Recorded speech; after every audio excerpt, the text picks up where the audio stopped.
نحمده ونصلي على رسوله الكريم أما بعد فأعوذ بالله من الشيطان الرجيم بسم الله الرحمن الرحيم الحمد للہ اللہ تعالیٰ کی توفیق اور اللہ تعالیٰ کے فضل اور احسان کے ساتھ ہم آج دورہ قرآن 2026 کے سلسلے میں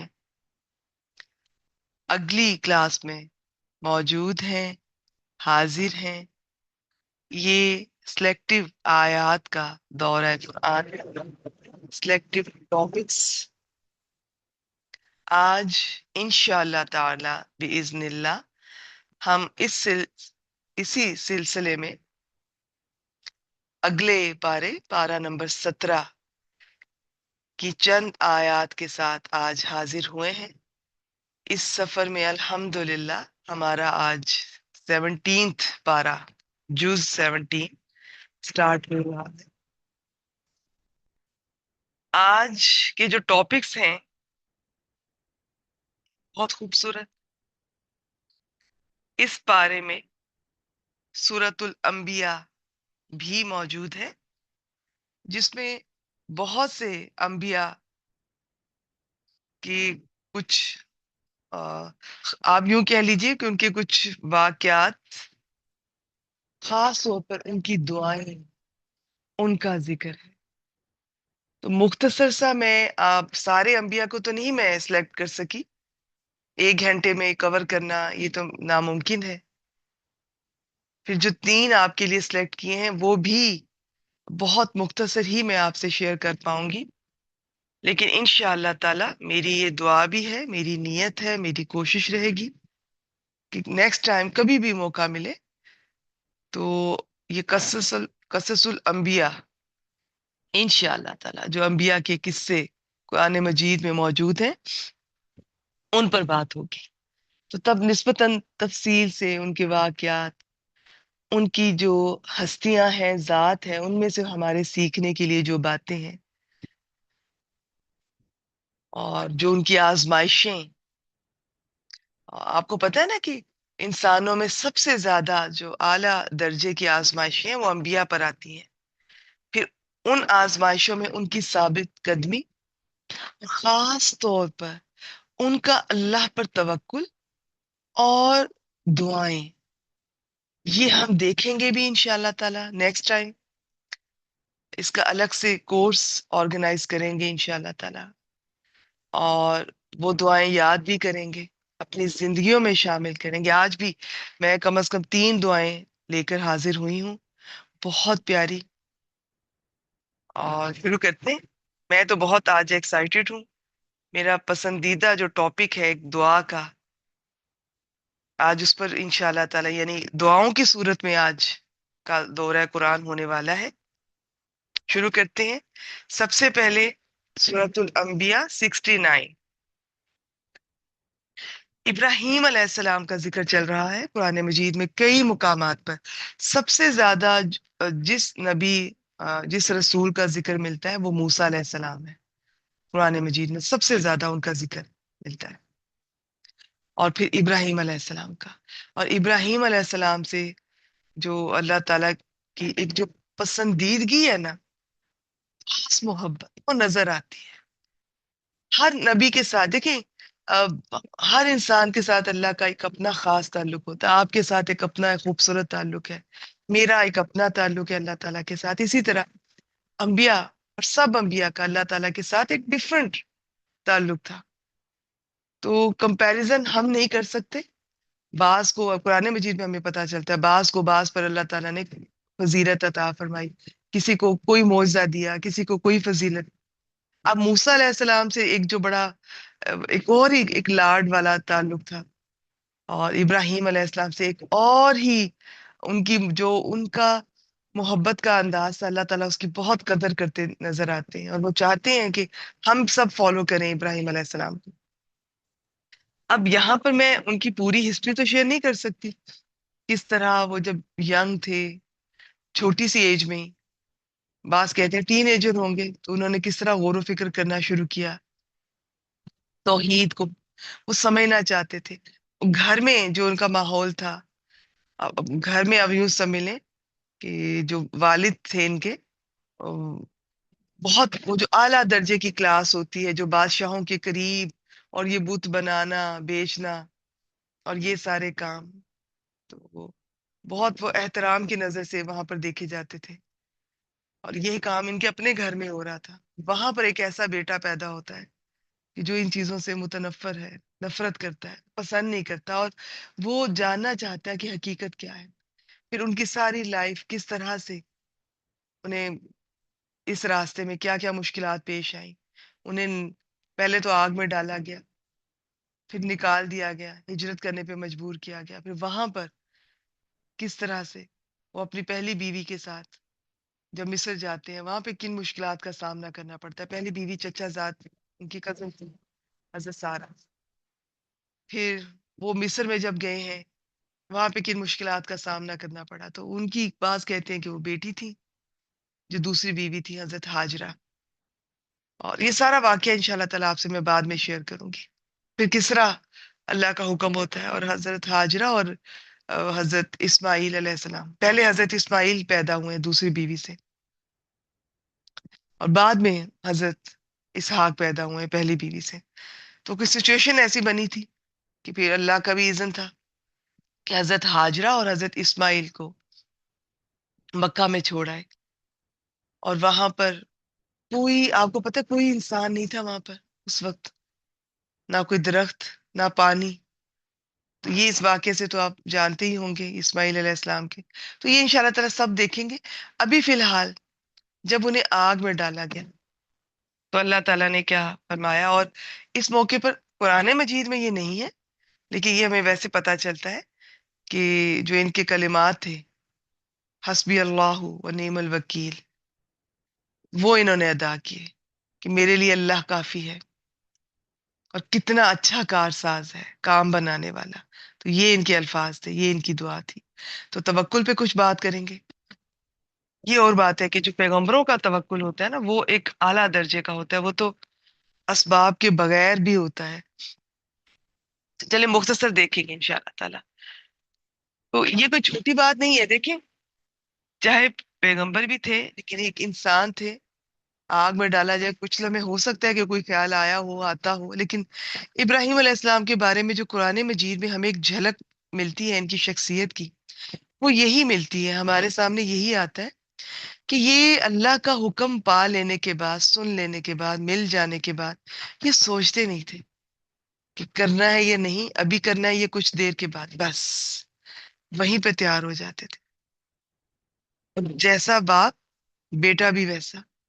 تو جب کبھی موقع آیا تو اسماعیل علیہ السلام نے بھی بالکل وہی طرز عمل، چھوٹے سے تھے، ابھی جب اللہ کا حکم آیا بیٹے کو ذبح کرنے کا، اس کی قربانی کا، تو وہ فوراً تیار۔ تو دیکھتے ہیں، بسم اللہ الرحمن الرحیم، قلنا، ہم نے کہا، اللہ تعالیٰ نے، یا نارو، یا حرف ندا، نار آگ کو کہتے ہیں، اے آگ، کونی، تو ہو جا، بردن، بردا، ٹھنڈی، وسلام، اور سلامتی والی، علی ابراہیم، ابراہیم علیہ السلام پر۔ ہم نے کہا اے آگ، تو ابراہیم علیہ السلام پر سراسر ٹھنڈک اور سلامتی بن جا، یا سلامتی والی ہو جا۔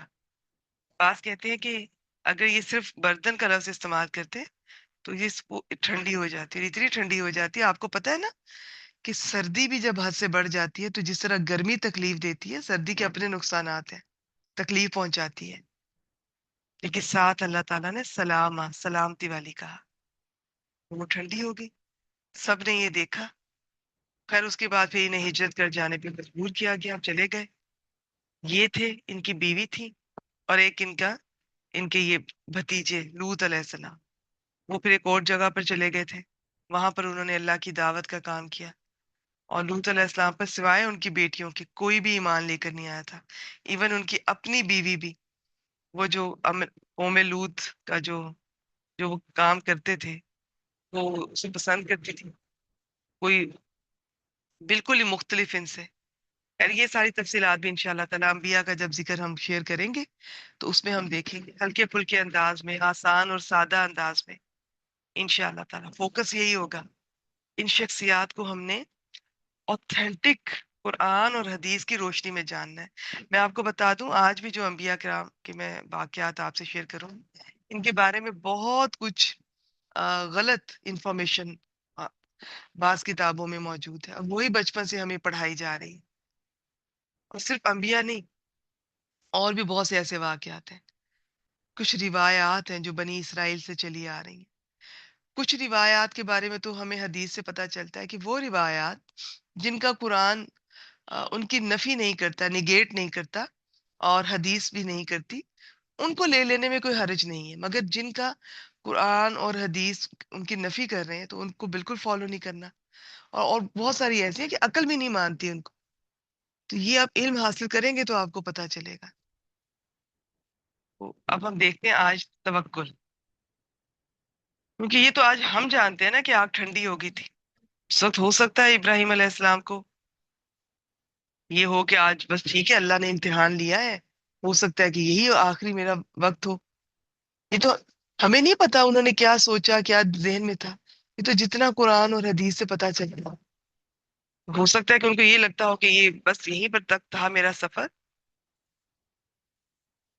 لیکن ان کا توکل اللہ تعالیٰ پر. اچھا جی، نہیں یہ نہیں، یہ اگلی آیت میری شیئر کر دی. تو کچھ سلائڈ سے مختصر سا توکل پہ دیکھتے ہیں. توکل کا لفظی معنی کسی معاملے میں کسی ذات پر اعتماد کرنا ہے، یعنی اپنی عاجزی کا اظہار اور دوسرے پر اعتماد اور بھروسہ کرنا توکل کہلاتا ہے. لغوی معنی لغت میں ڈکشنری میں بھروسہ کرنا. شرعی اصطلاح اسباب کوشش اختیار کرنے کے بعد تمام تر معاملات میں دل سے صرف اللہ تعالیٰ کی ذات پر اعتماد کرنا اور نتائج کو اسی کے سپرد کر دینا توکل ہے. یا میں اس کی اقسام آپ سے شیئر کرتی ہوں. اس سے پہلے میں ذرا تھوڑا سا یہ بتانا چاہوں گی کہ ہمارے ہاں اگر آپ دیکھیں بر صغیر میں دو طرح کے لوگ آپ کے سامنے آئیں گے. ایک وہ ہیں جو